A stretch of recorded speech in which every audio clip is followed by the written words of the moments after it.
them down.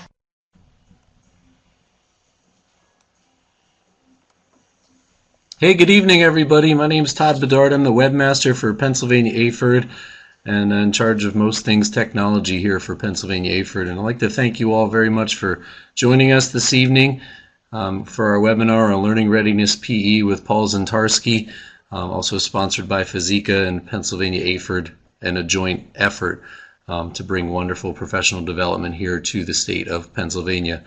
Hope you're all enjoying yourselves. If any of you have friends that signed up for the webinar tonight and couldn't make the time because it's the dinner hour or you got kid things going on, we are recording this. It will be archived and you will be able to access it using your login and password to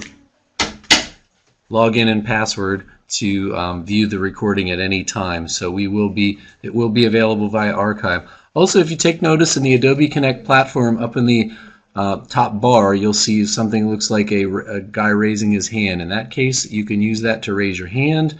You can use it if you want to agree or disagree with something, if you're stepping away, and then there's a couple of other things as well. So feel free to use that as you can.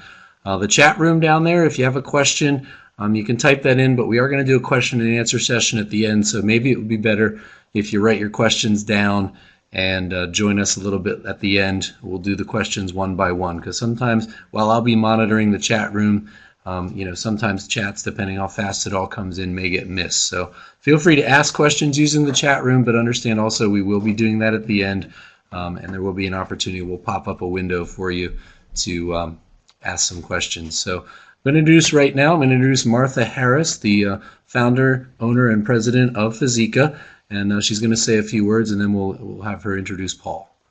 Martha?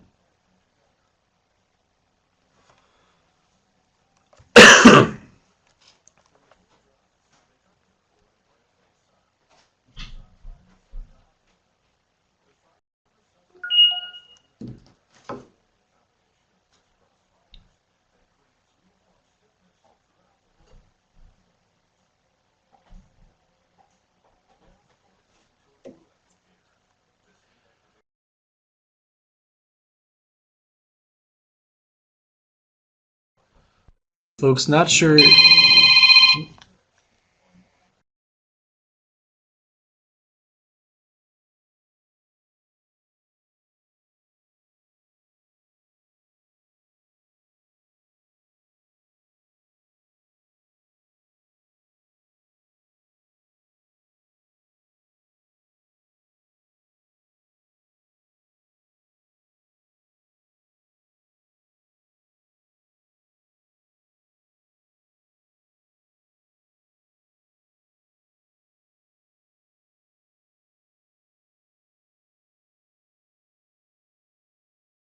Folks having just a little bit of audio trouble with Martha. She should be with us here in just a moment, and then we'll turn it over to Paul, who I know is waiting for us eagerly right now.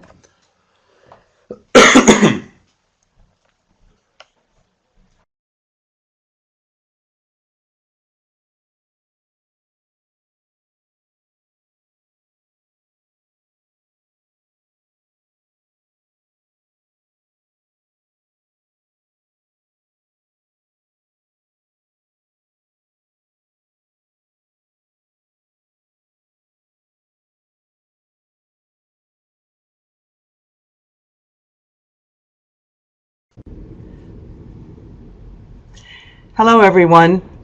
Can you hear me now? Testing 1 2, testing 1 2. Gotcha. We can hear you, Martha. You're good.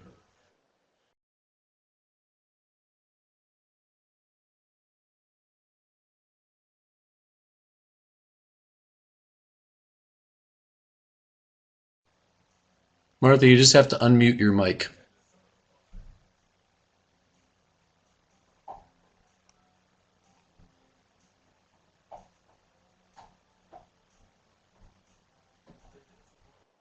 Okay, is that better? Yep, gotcha. Perfect. Well, thank you for your patience, and thank you, Paul, so much. Paul Zientarski has been a real leader and visionary in the field of physical education, creating the Learning Readiness PE program for Naperville Central High that became the subject matter of John Rady's book, Spark. He'll be speaking to that in just a few minutes. But we really were excited to bring him on board to share his expertise, because I think Naperville has been at this probably longer than anyone else in the country, and they've learned an incredible amount. So without further ado, let me just officially welcome Paul as our presenter in the second FIZIKA PSA for Active Learning webinar. Take it away, Paul.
Well, if you can hear me, you probably just need to turn on your microphone up in the top bar, the little thing that looks like the radio mic. You just turn that on, use the drop down, and connect mic is what you want to do.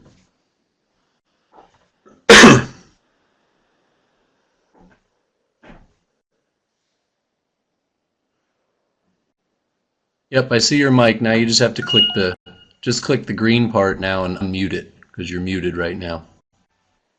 There you go. Whoop, I lost your mic.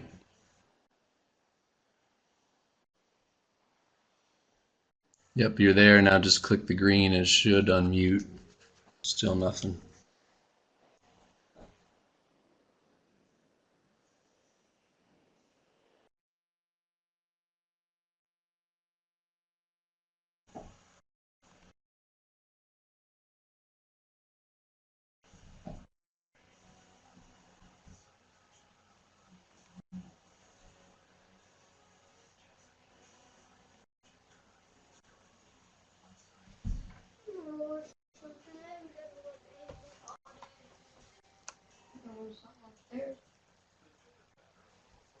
Logan, you've been watching TV all day. TV upstairs. Where'd you go watch it upstairs? Look, did you Barb's cats? Mm-hmm. Oh shoot, I forgot to call Mom.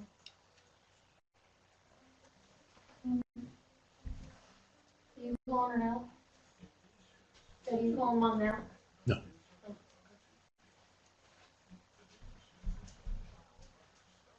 Hey, Paul. Hey, I think if you just click Connect Audio.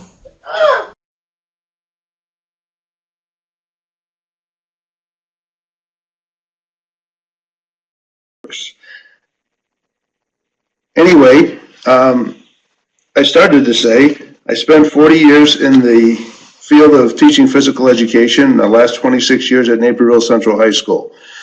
And so I want to thank, first of all, Martha Harris and the FIZIKA group for bringing me on board, and Todd Bedard, who is still working with me, helping me get everything going.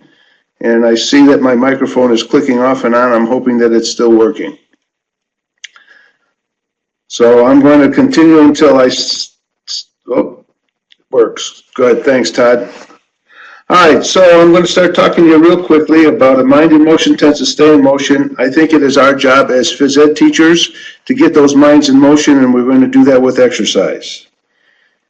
And so I'm going to show you this particular study because, you see, as phys ed teachers, we have to constantly advocate for ourselves. Nobody else is going to advocate for us. And we have to constantly prove to administrators the value we bring to the school setting.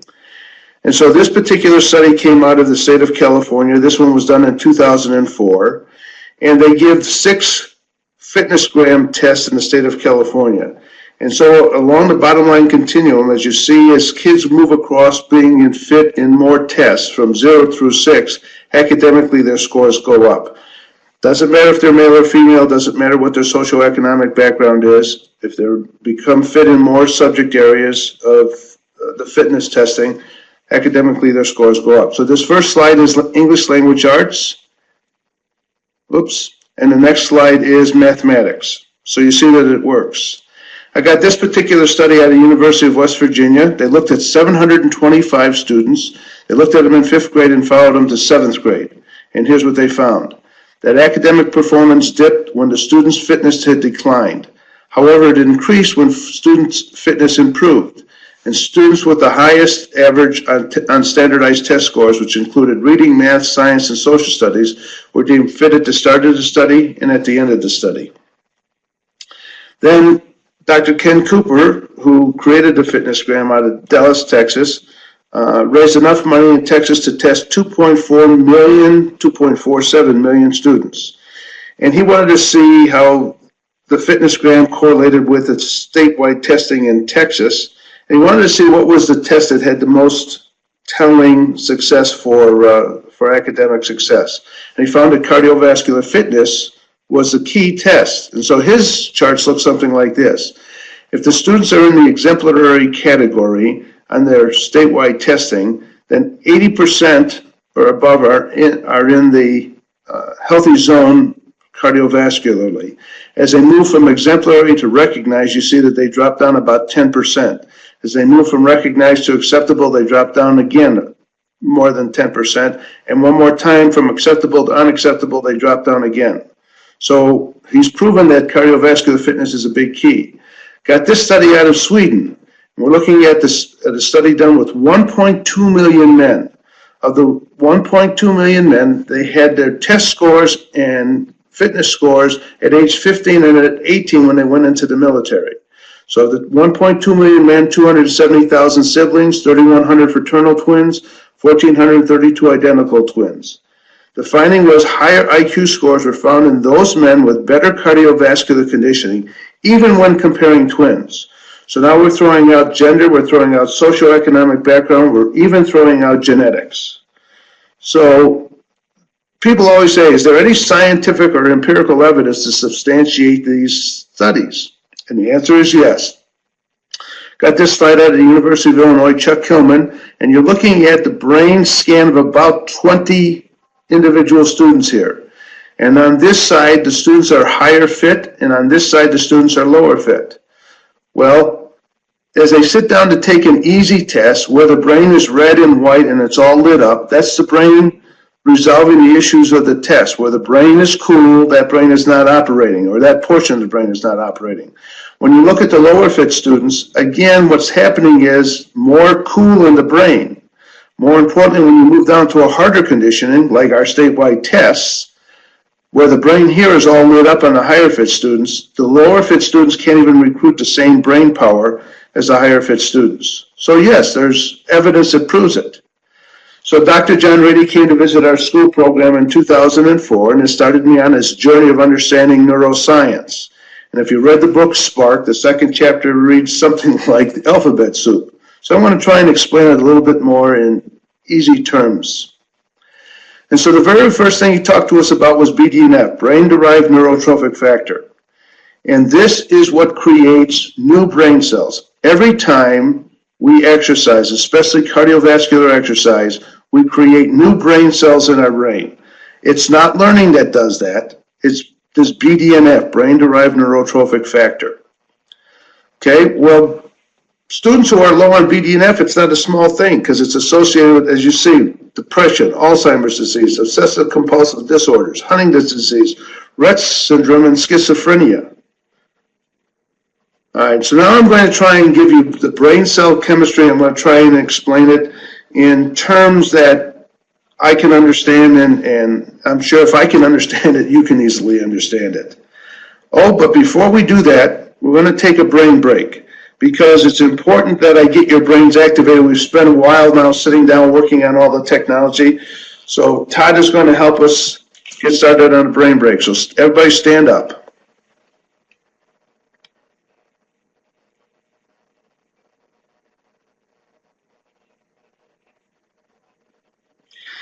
And so you're going to be directed by a teacher, a math teacher at Naperville Central High School.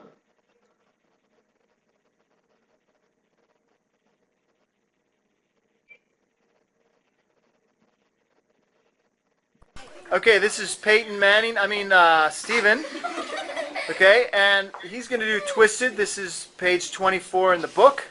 All right, so Stephen, first, put your hands out in front of you. Clap and miss. Everybody do this. Down, hands together. Okay, pull your hands in towards you. Good. All right, nice job. Roll your shoulders to try to stretch your back and neck. How's that feel, Stephen?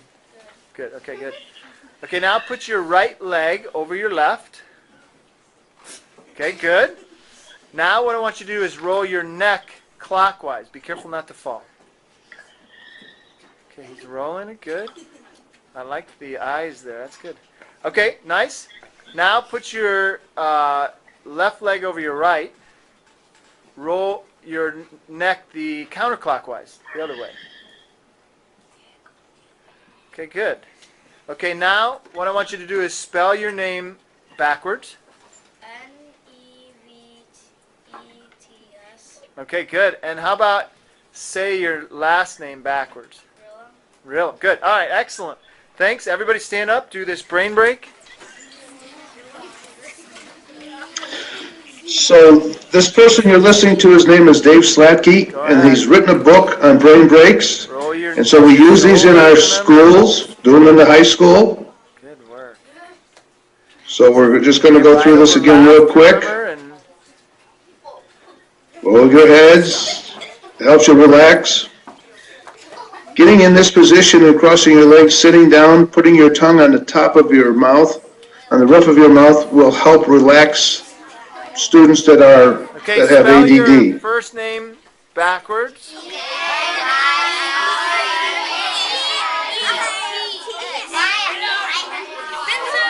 Okay, say your last name backwards.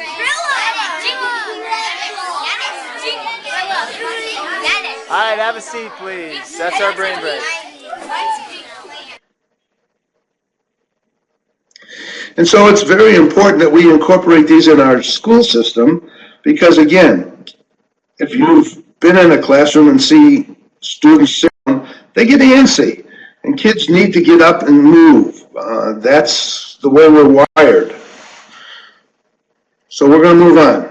All right, so now that we've taken a brain break, you should be able to understand some things, hopefully a little bit better. You've got some circulation back in your brains going. So what controls signals from one brain cell to the other are chemicals called neurotransmitters. So our brain cells are made up of brains.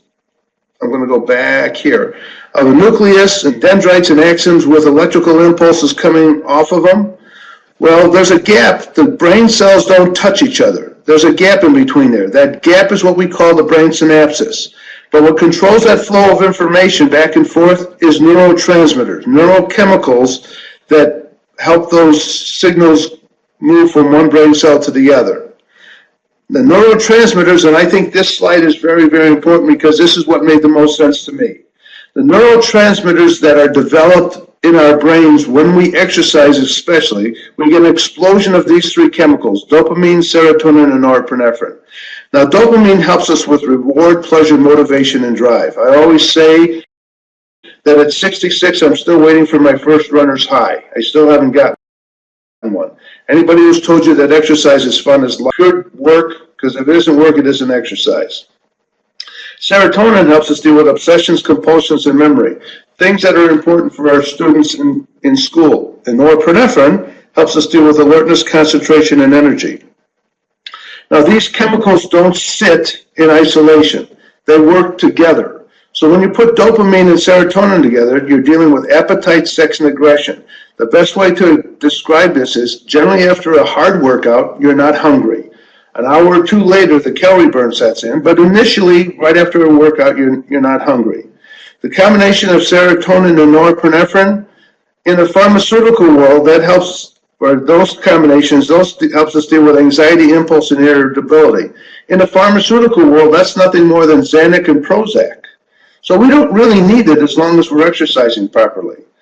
And importantly, in the school setting, dopamine and norepinephrine helps us deal with attention.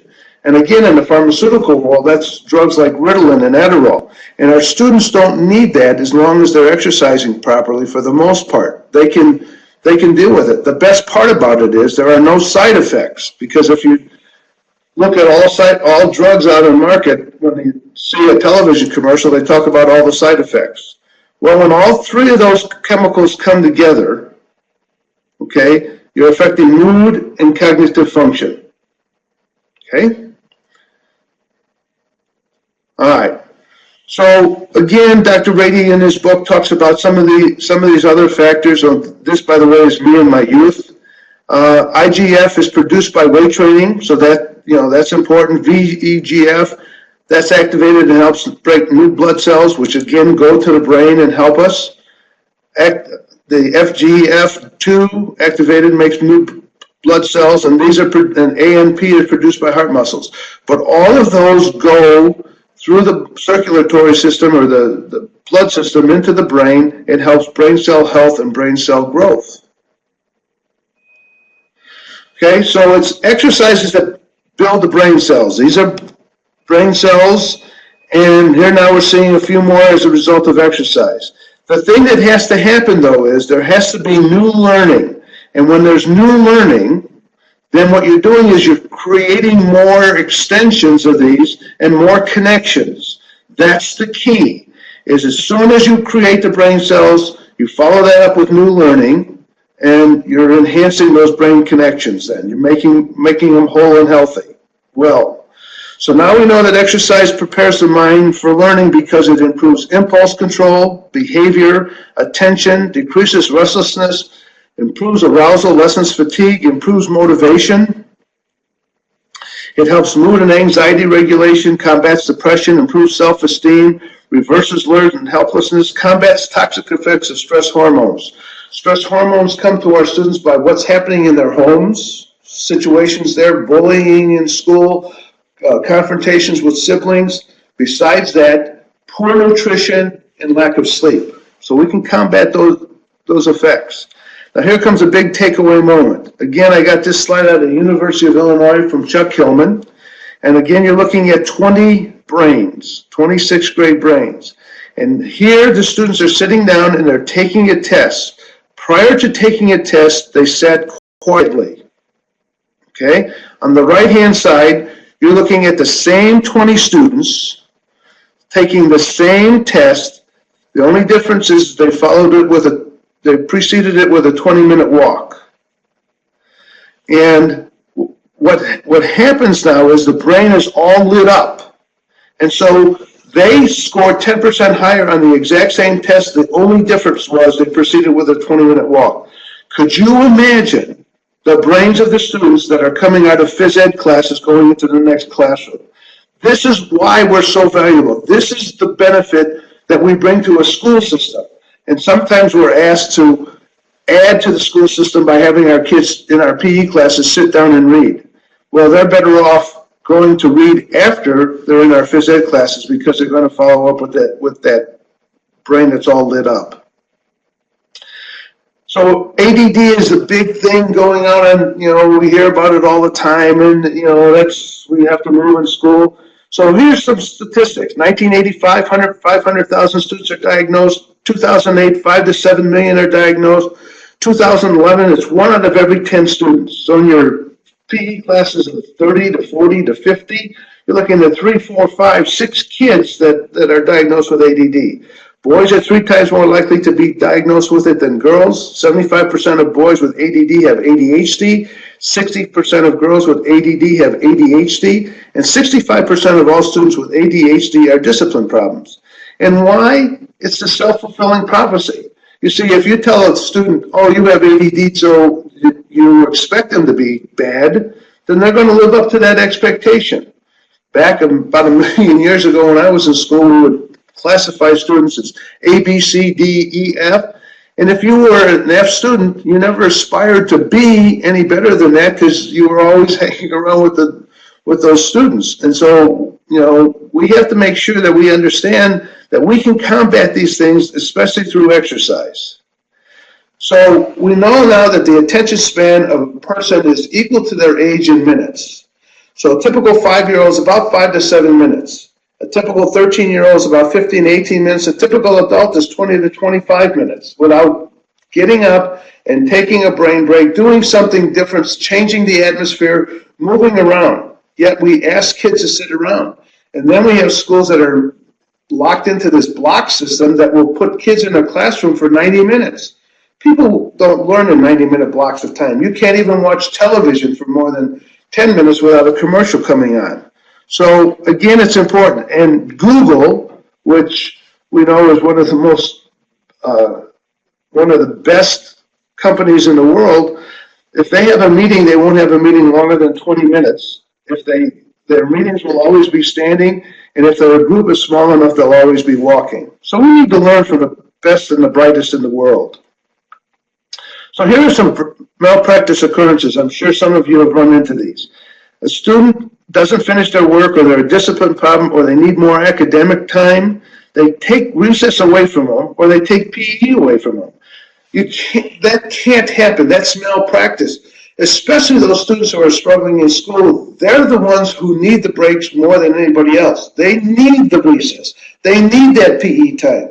Those things can't happen in the school setting. And we have to let administrators know what's happening to our kids and our students as a result of them pulling them out of those situations.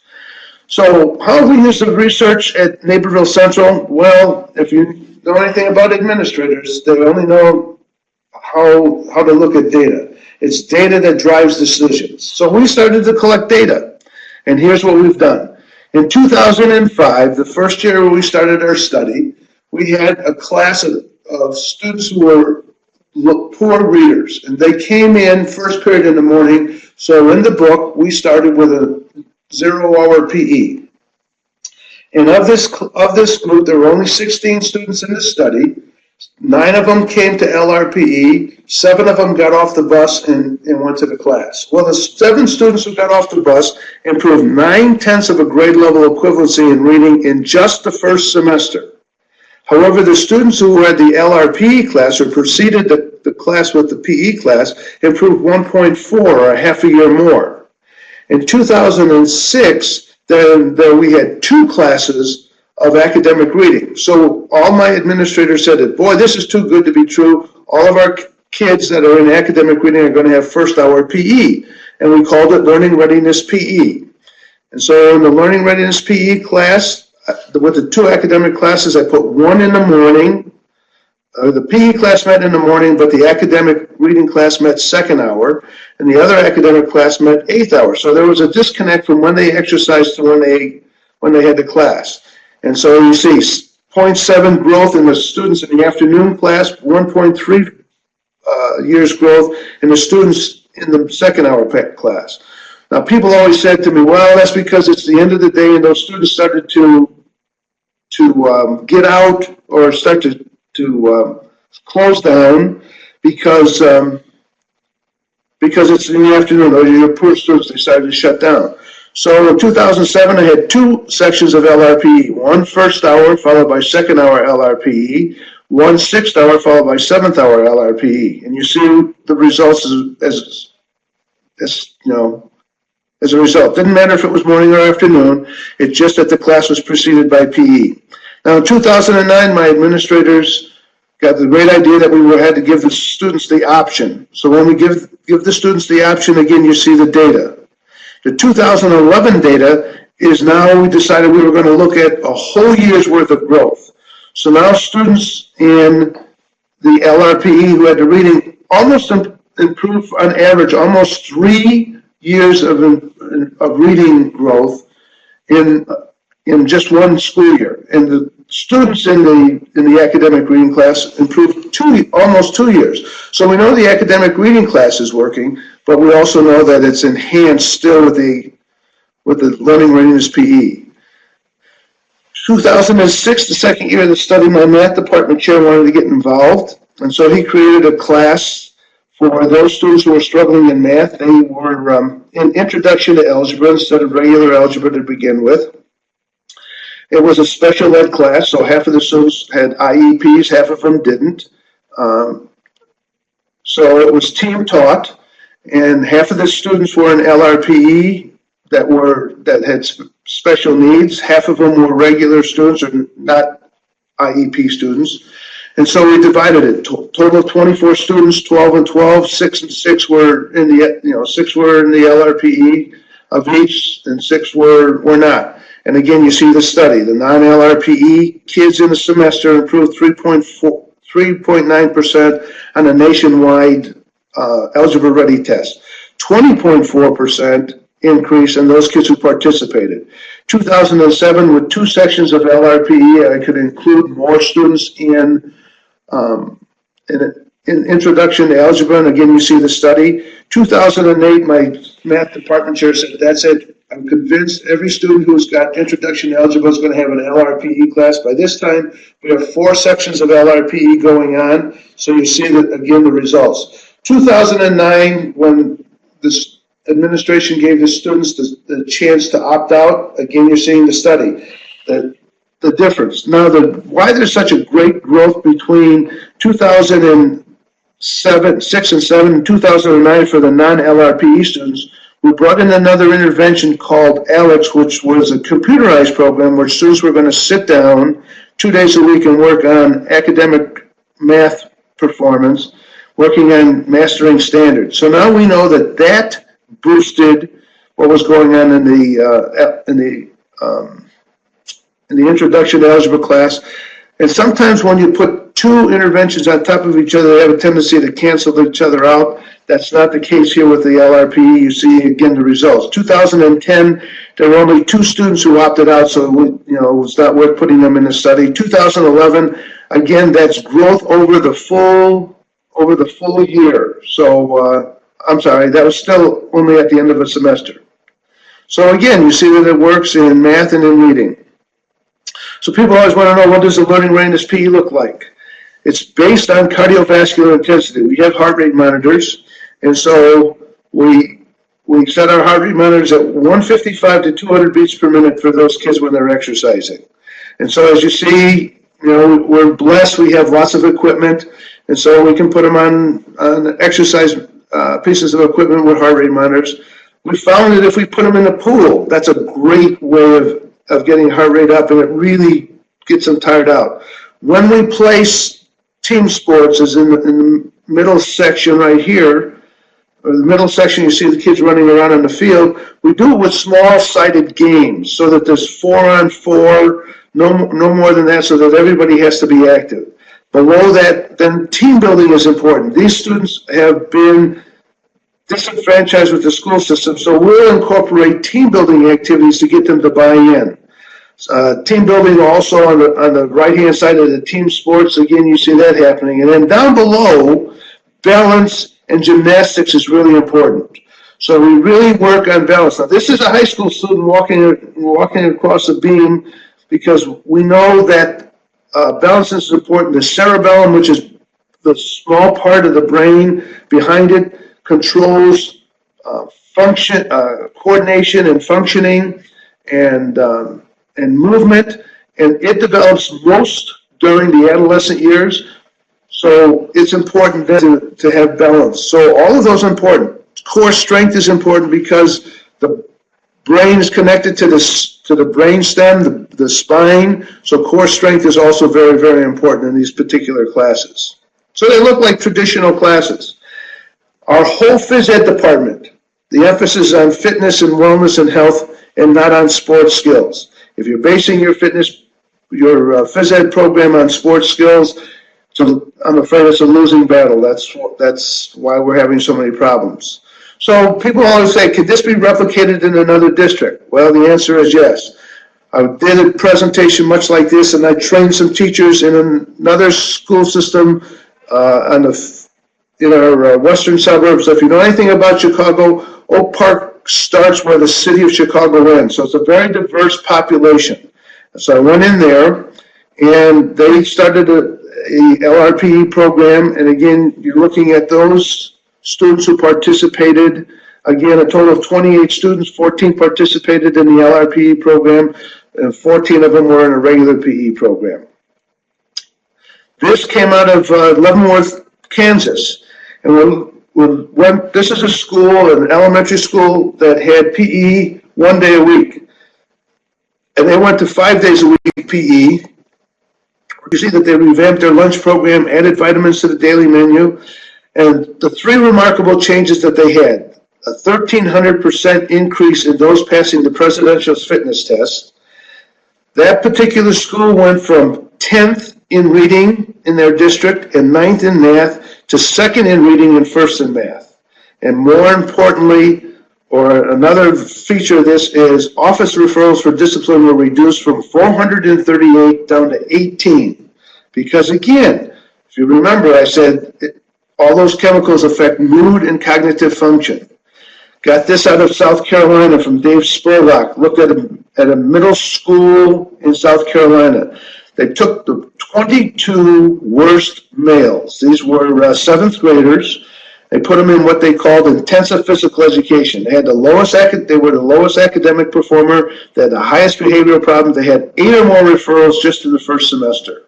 By putting them in this intense physical education program early in the morning, what you're seeing here is you're looking at the rise of disciplinary referrals from August through November and into January. They must have started to behave because they were thinking Santa Claus was coming, for those that still believed in Santa Claus.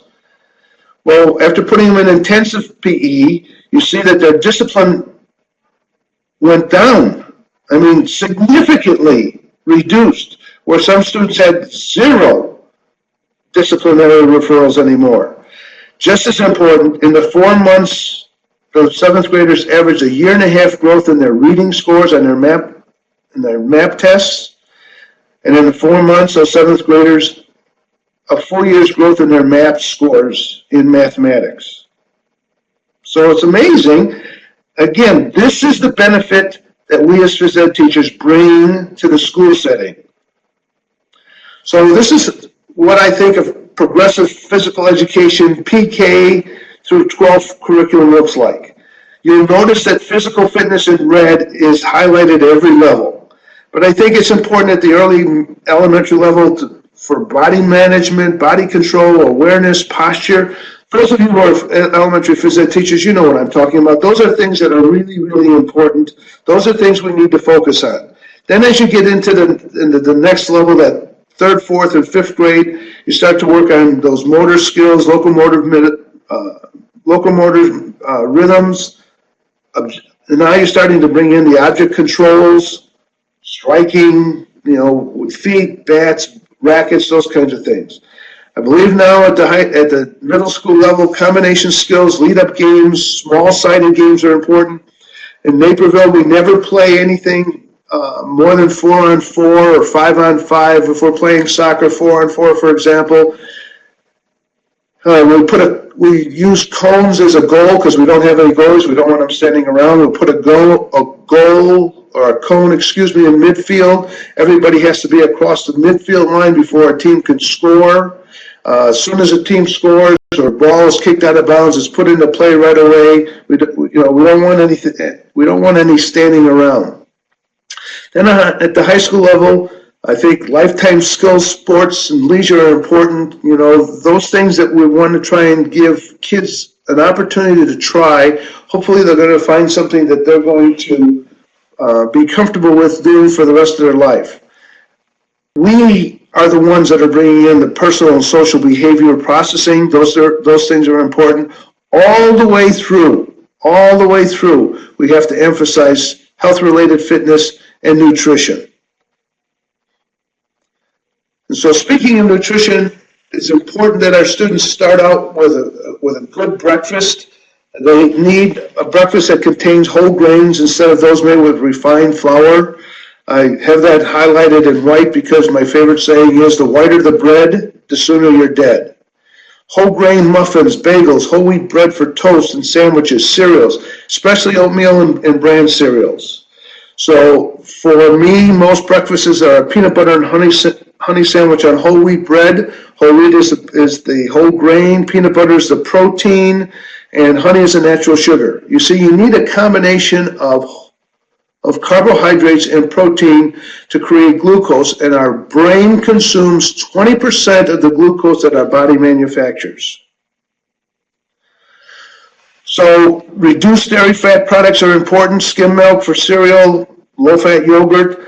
Fruits and vegetables are side items. That should not be their only source of, or only food at breakfast. Bananas are a great source of complex carbohydrates. Eggs and cheeses are important. You know, eggs have gotten a bad rap because of cholesterol, but they're a natural food that our kids need to eat. Various nuts, almonds are all high in protein. Eggs are a great source of omega-3s that are also important in our daily our daily menu. These things should be avoided. As you know, there should be a bad rap on sugar drinks. So any of these that have corn syrup as a primary ingredient is a problem. And all of these come with artificial colorings and artificial flavorings. Same thing with frostings and foods like that. As you see this next slide, this is why we're having such a childhood obesity. You see that 36% of sugars in the American diet come from fruit drinks. That's the biggest source of where everything is, you know, where our obesity situation is coming from. And so we need to really emphasize that when we talk about nutrition with kids and parents. And so the American Heart Association says that no more than 6 teaspoons of sugar for an adult woman, no more than 9 teaspoons for adult men, no more than 3 teaspoons for children, and no more than 8 teaspoons for teens. And if you look, you know, even a Sunny D, which a small Sunny D has 4 teaspoons of sugar in it, and we give those to kids at halftime of a soccer game, or a Capri Sun because it's healthier than giving them sodas. Look it up at the top where Pepsi, 7 teaspoons of sugar in a 20-ounce can of Pepsi. Could you imagine when you go and get a big gulp of 32 ounces what the sugar is? It's just phenomenal. And so this next slide, again, studying rats, that they were best ability to learn spatial and memory tasks because of BDNF. Those that had the highest amounts of BDNF, we talked about that. And one of the things Dr. Rady told us about was that when they found the highest amounts of BDNF in rats, they were able to move through mazes very, very well. But only 2 months on a high sugar, high fat diet significantly reduced BDNF in the brains of experimental animals, and it had an effect on their ability to perform spatial and memory tasks. So I know I've given you a lot, I've thrown out a lot of things. I'm sorry that we had the technical difficulties and we're running a little bit behind time, but now I'm ready for questions and answers. So type away. So folks, what I'm going to do is I'm going to put a question pod up here in a little bit, and all you have to do is type your questions in, and we'll get to them. Mr. Zientarski will run down through one by one. So stand by. Here comes the question pod. All right. Everybody see that? Everybody see what?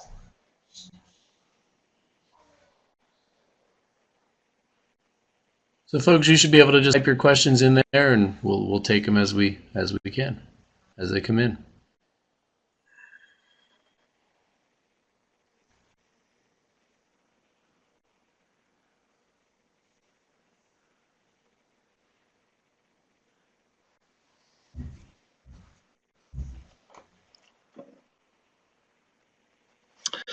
Okay, Matt, the question is, the school also changed the cafeteria menu. We, as all schools have, we were involved with a wellness committee, and I made sure that I got on the wellness committee. And yes, our food service started working on improving our menu. At the high school, salad bars were initiated at both high schools. We still offer pizza, but it's whole grain crust pizza. students have the ability to go in and have deli sandwiches made.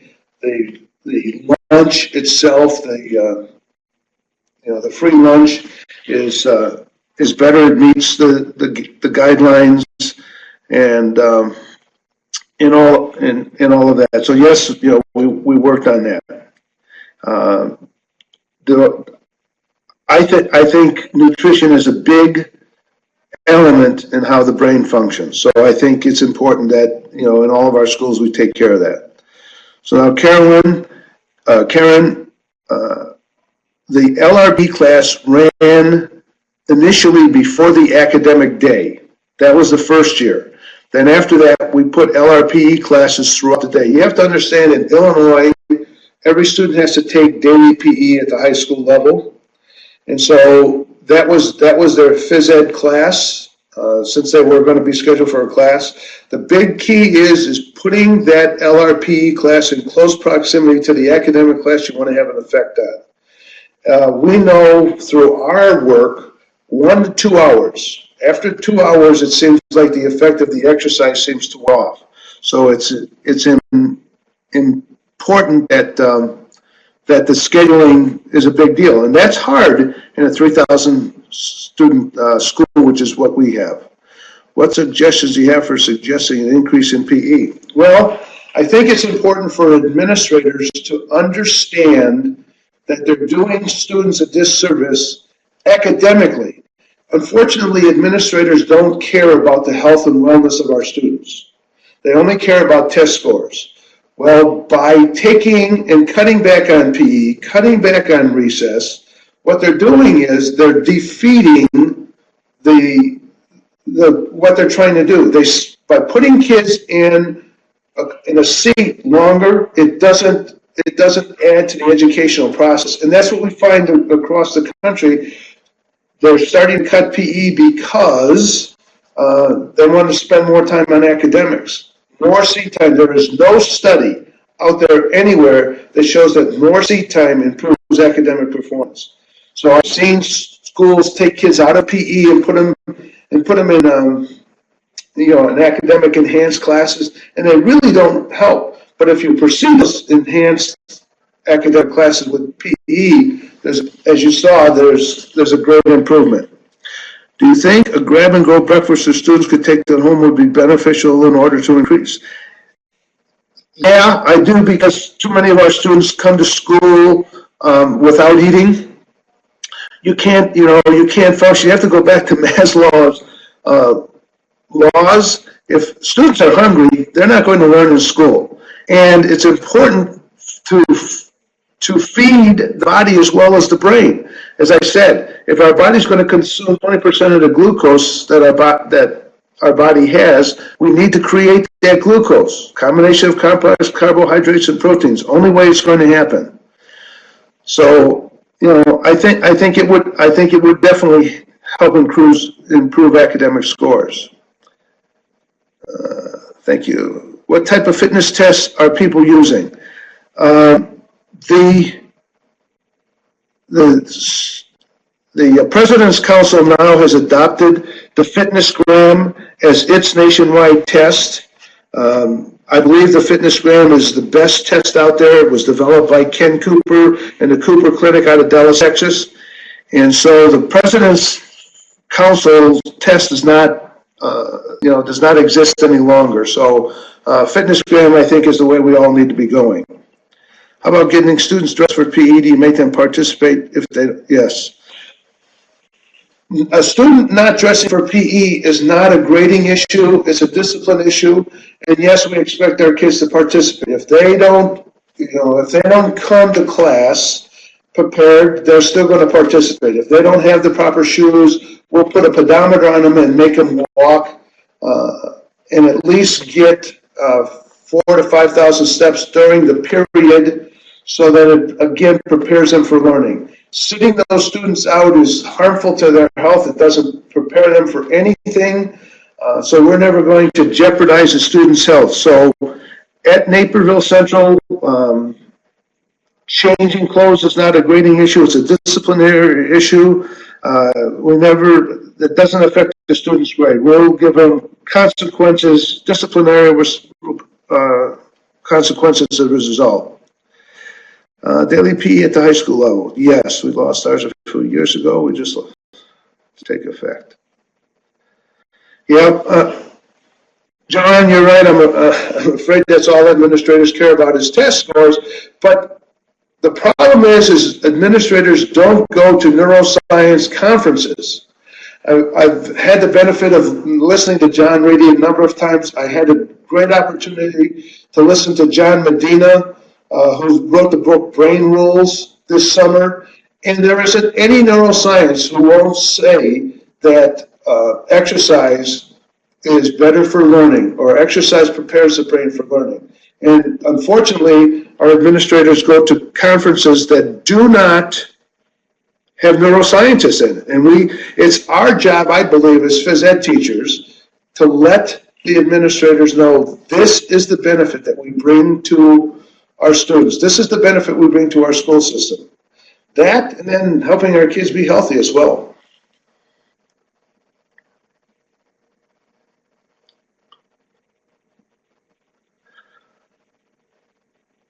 Okay, could you read the question? Okay. Were you able to make all these changes after winning a PEP grant? If not, where did your funding come from heart rate monitors for the initial LRPE group? We did win a PEP grant, but we started using heart rate monitors in 1992, and I found what benefit heart rate monitors were. This is now 2013. If you're not using heart rate monitors as a phys ed teacher, I think you're cheating yourself and you're cheating your students, to be honest with you. In Illinois, there's a new enhanced PE committee, and I've presented before them, and they want to find out how to do it cheaply. If you arm physical education teachers with stopwatches and whistles, you're going to get nothing more than the old PE, because there's nothing you can do. Heart rate monitors truly show us what a student is doing, how they're performing, if they're working to their abilities. When I found out what they can do, that I started raising money for my department to bring heart rate monitors in, and I found ways to raise money. We've all done it over the years. I just put the emphasis on it. I enlisted the help of my Holman School or PTA group. They helped me come in and sell things on days where the cafeteria was closed. They asked me where the money was going to go. I told them I was going to go to heart rate monitors. They were amazed when I told them what I wanted the money for. Came up with some money to help me buy some more. My administration found out what I was doing. They finally came up. There's money in schools for technology. You have to remember, I've been in education for 40 years. Back in the 70s and the 80s, nobody ever thought about having as many computers in schools as we do have. Nobody thinks about technology for physical education. So, I raised as much money as I could. I never allowed money to be the influencing factor in my program. If I thought it was good for schools, for students, I found a way to raise money to do it, and finally got support from administration. If you are collecting data to use for daily purposes, do you have to get permission from the students, parents, and guardians, or is the students' names aren't specifically used in this study? Yes, the students' names aren't specifically used in the study. We just collect the data looking across the board. You saw that, none of the studies I showed you had individual students' names. We just look at the aggregate study of what we were able to collect as we created those plans for collecting data.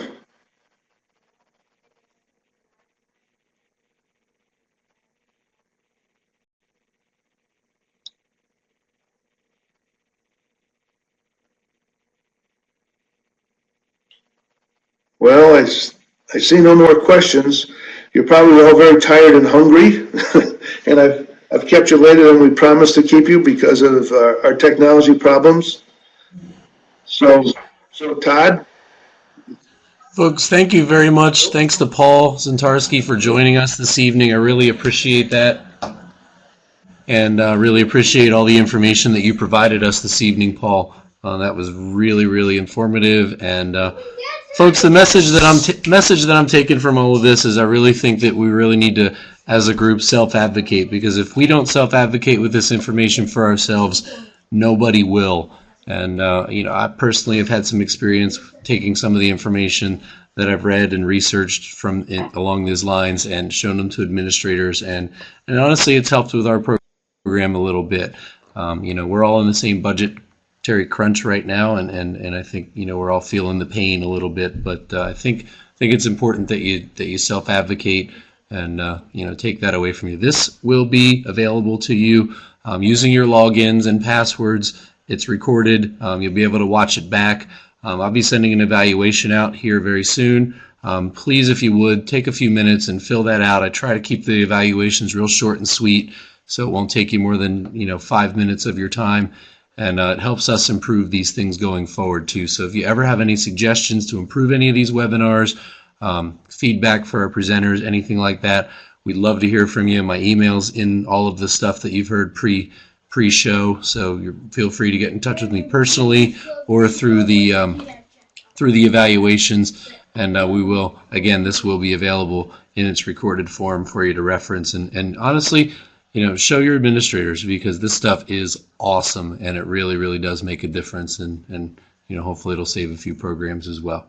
So thanks so much, Paul. I really appreciate it, and looking forward to seeing you at our next one. Our next webinar will be with Stephanie Petrie of Boyertown High School. She's actually applying a lot of these concepts that Paul's spoken of up at Boyertown, and she's going to be joining us with a couple of her teachers, showing us how we're doing it right here in Pennsylvania, using some of the brain research that's out there in her physical education classes. So March 13th, look for it. It's on the website. Please feel free to register. We are going to change the price on that. It's going to be free as well. We have talked about it, and think free is a good price for everybody in these economic times. So thanks again, Paul Zientarski, for joining us this evening. So appreciative, and thanks everybody for joining us tonight. There's one more question. I don't know if Paul's still here and has a chance to answer that, but there's one more question. That's the best way to assess students, their intensity level, and that is only through heart rate monitors. That's the only true way you can. I see some of the other things that were typed in on the bottom right-hand corner. Crosstalk, the new heart rate monitors don't crosstalk. You can get them locked in where they'll only talk to the heart rate monitor that's going. The technology has improved, and I know I've been using them since 1992. There are frustrations with them, but the benefits far outweigh the frustrations. There's no other way to do it. What type of heart rate monitor do you recommend? I'm not a salesman. All I can tell you is that we've used Polar heart rate monitors in the Naperville school system since 1992. I'm pleased with them. I think it's a company that really emphasizes education, and so I think, again, I'm not, and this is me talking again now. I don't think you need to buy the most expensive heart rate monitor. You need to find the basic ones where you can see what's happening to a student's heart rate just right on the face of the watch. But it needs to have a transmitter, a chest strap. A pulse stick doesn't do anything but take pulse. It doesn't take heart rate.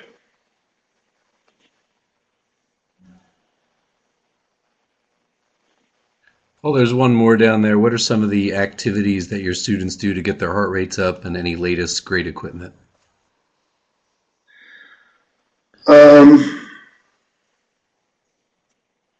Okay, let's see.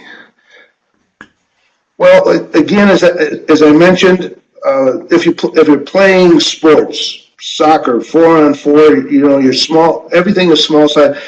Even something like volleyball. If you play volleyball, 3 against 3 in the same court, you divide that court in half with cones, so you're getting 6 against 6 in the same court area you're now using, dividing it with cones with 2 balls. Now everybody has to participate. That's one of the best things. The other thing I think you have to understand is getting on a treadmill for 20 minutes is boring. It's dull. It's not exciting. So Tabatas, Tabatta,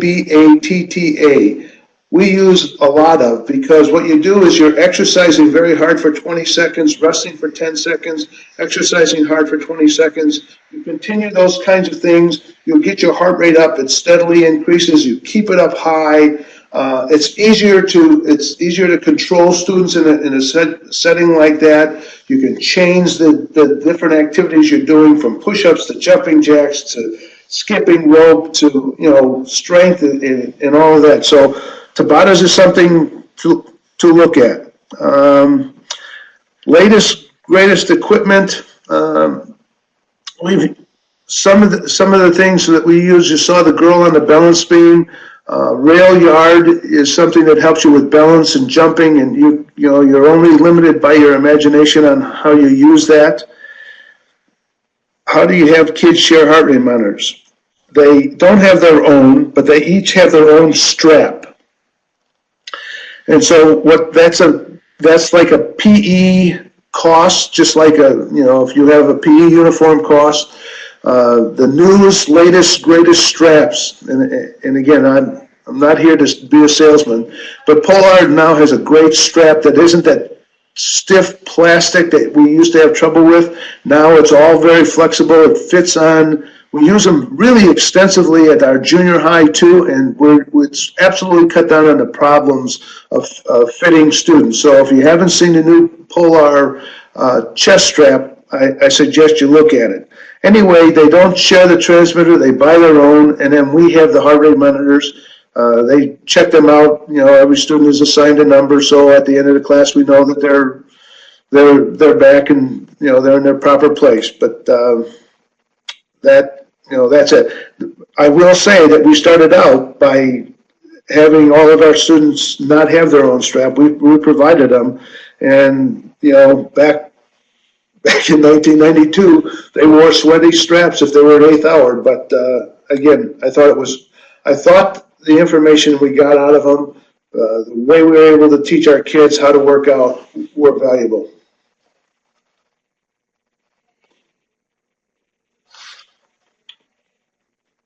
Oh, got one more here.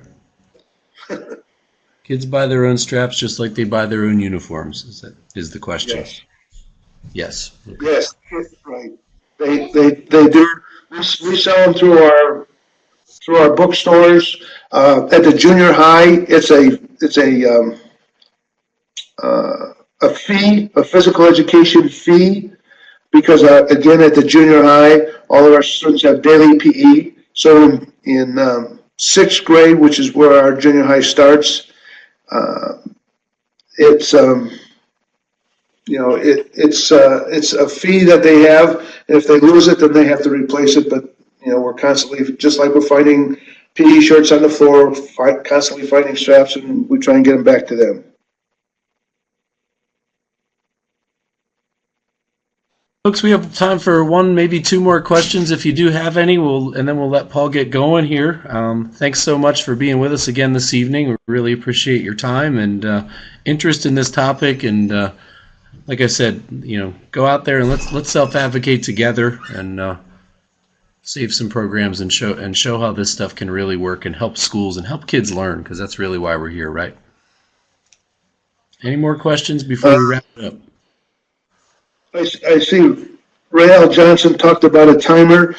There's an app on your smartphone called Seconds Free, and you can use that to set up a Tabata timer. Then you can plug in your iTunes off of your iPhone. It beeps, it gives you warnings, and it tells you when to start and stop. You can put in a cool down, a warm up and a cool down in there, as well as a space. You should rest about a minute in between a set of 8 repetitions on doing Tabatas. So you can do all that setting on an iPhone, and the application is called Seconds Free. Well, thanks again, Paul, and thanks everybody. We'll see you all at hopefully March 13th at our next meeting or our next webinar with Stephanie Petrie of Boyertown High School. And really, again, appreciate you joining us this evening. And thanks again for Paul. If we could, I'll give you a hand. I'm sure we're all clapping in our house right now, Paul. Thanks so much. Thanks, everybody. Good night. Bye.